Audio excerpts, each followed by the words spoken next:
नमस्कार दोस्तों, समाचार विश्लेषण पर मैं हूं प्रतीक अंशुमन।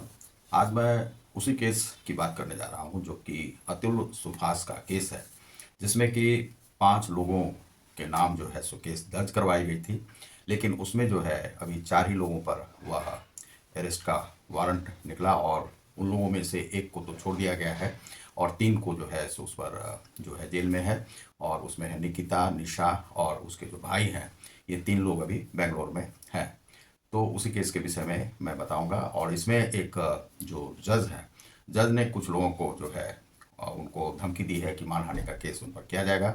तो यह किस प्रकार का केस है उसी विषय में मैं आज आपको बताने जा रहा हूँ कि आपने यदि हमारे चैनल समाचार विश्लेषण साइट को अब तक सब्सक्राइब नहीं किया होगा तो सब्सक्राइब करें, लाइक और शेयर करें। आपको इसमें इसी प्रकार की सूचनाएं मिलेंगी। तो समाचार विश्लेषण पर आपको आज अतुल सुभाष के केस से संबंधित यह जानकारी दी जा रही है। यह एक ब्रांड नेम बन गया है, जो कि पत्नियों से प्रताड़ित जो पति हैं उनके लिए यह केस है। तो यह केस उन्होंने अपनी आत्महत्या की अतुल सुभाष ने, और उसके बाद जो है अतुल सुभाष का जो यह केस है वह आगे बढ़ा। निकिता, निशा और उसके भाई अभी जेल में हैं। 14 दिन के रिमांड पर उन्हें भेजा गया था और उसके बाद जो उनसे पूछताछ की जा रही है।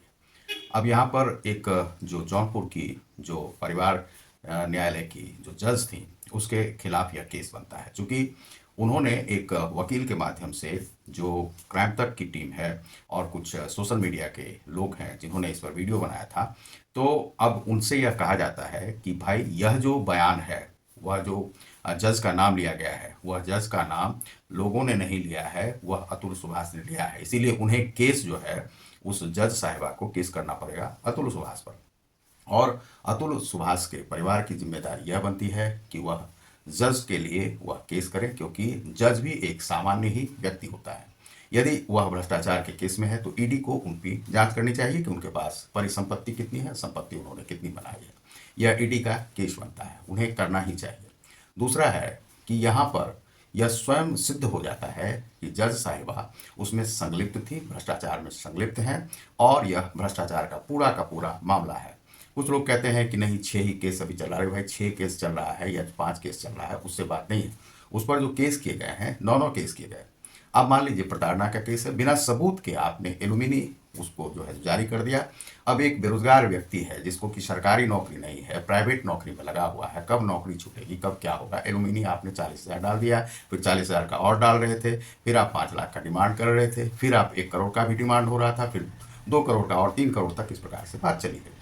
अब एक 84,000 रुपये कमाने वाला व्यक्ति और एक किसी प्रकार से प्राइवेट की नौकरी मिलती है, सरकार तो नौकरी देती नहीं है, जब देती नहीं है, मिलती नहीं है, तो वह एआई इंजीनियर रहे कि कोई फर्नीचर इंजीनियर है, कुछ भी रहे, उससे बात नहीं होती है। बेचारा किसी भी प्रकार से अपने घर को चला रहा था, उस पर आपने दबाव डाल करके कि नहीं आप इतना कमाते हैं या कुछ है, आप एक प्रादेशिकता के तहत जो है अपने क्लाइंट का आपने संरक्षण किया, संपोषित किया, उनका सुरक्षा दिया उन्हें। लेकिन जो दूसरे प्रदेश का जो क्लाइंट था अतुल सुभाष, उसके माँ बाप के लिए थोड़ी भी रियायत आपने नहीं की।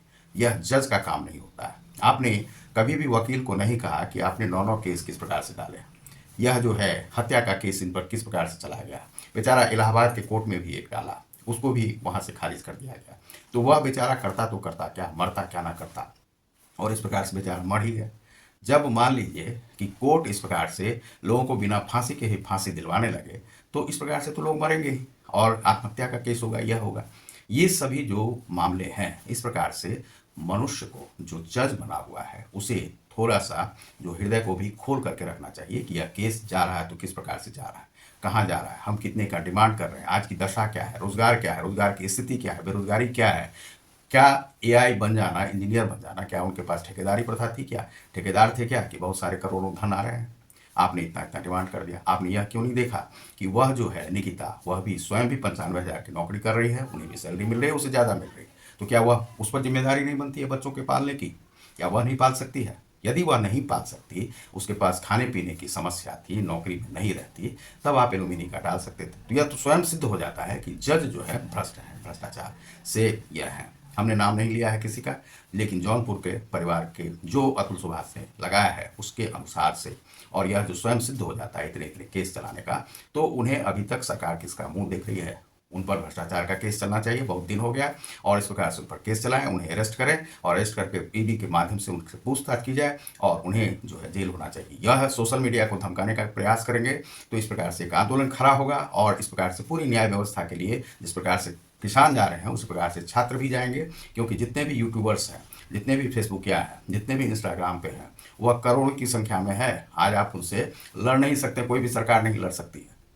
तो आप जो है, यदि वे सभी जितने भी लोग हैं जो भी हैं सोशल मीडिया पर, वे सभी पढ़े लिखे लड़के हैं, इसीलिए वे सभी अपना कार्य करते हैं। उनके पास रोजगार नहीं रहते हुए भी, चाहे यूट्यूब पैसा देता है नहीं देता है उससे उनको मतलब नहीं, अपना कार्य कर रहे हैं। तो सोशल मीडिया को भड़काए नहीं, यदि भड़क गया तो किसान जैसा आंदोलन वह भी खड़ा कर सकते हैं।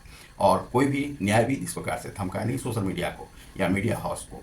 आपने यदि क्राइम तक को धमकाया या किसी भी चैनल को, तो आपने गलती की है, तो वह वकील भी गलती की है। और वकील पर ऐसा नहीं है कि केस नहीं चल सकता है, केस उन पर भी चल सकता है, आप न्यायाधीश हो सकते हैं, न्यायालय में जा सकते हैं, लेकिन ऐसा नहीं है कि आप एक्सपर्ट हो गए। पूरा जो है सो न्यायविद बहुत सारे लोग हैं, बहुत सारे लोगों को संविधान और कानून की जानकारी है। तो आप देख रहे हैं समाचार विश्लेषण, मैं हूँ रतिकांत। बहुत बहुत धन्यवाद, नमस्कार।